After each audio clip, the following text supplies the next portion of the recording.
kejar subuh ini. Karena seorang sahabat bernama Abdullah bin Abi Umi Maktum, usianya sepuh, matanya saya lebih senang mengistilahkan begini, ditutup oleh Allah untuk tidak melihat maksiat lagi. Orang menyebutnya dengan buta, saya lebih senang menyebut ditutup oleh Allah untuk tidak melihat maksiat lagi, sehingga ringan hisab matanya. Datang kepada Nabi SAW, saya akhiri. Ja'a ila Nabi sallallahu alaihi wasallam faqala atau kama qala, ya Rasulullah aliyya rukhsah. Ya Rasulullah, boleh enggak saya subuh dapat keringanan? Zuhur masih banyak penonton, sampai Isya masih bisa intikaf. Tapi subuh jarak saya agak jauh dari rumah, dari ke masjid. Dari rumah ke masjid agak jauh. Sulit menemukan penonton.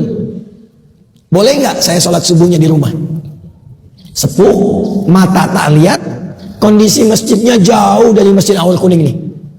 Apa jawab Nabi? Nabi tidak mengiyakan, tidak juga melarang langsung. Perhatikan kalimat Nabi-nya. Atasma'ul adzan. Apakah engkau masih mendengar adzan? Kata beliau, bala ya Rasulullah, saya dengar. Kata Nabi, atau kama qala Rasulullah SAW, ma dumta tasma'ul adzan addiha fil masjid. Sepanjang kamu masih mendengar adzan, tunaikan subuh itu di masjid. Perhatikan cara membacanya. Maka beliau tahu ini pasti ada yang istimewa.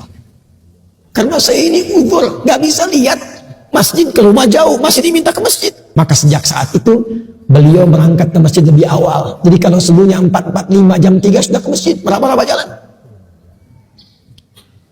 Buka masjid, siapkan. Siapa yang azan di masa Nabi? Muadzinnya siapa? Bilal bin Rabah. Sejak saat itu azan subuhnya Abdullah bin Abi Umi Maktum sampai azan. Dan sejak saat itulah azannya 2 kali. Bilal masih boleh azan subuh, tapi pengingat saja. 4:30 azan, pengingat, saking pentingnya subuh. Tapi azan subuhnya Abdullah bin Abi Umi Maktum, seorang sahabat mulia.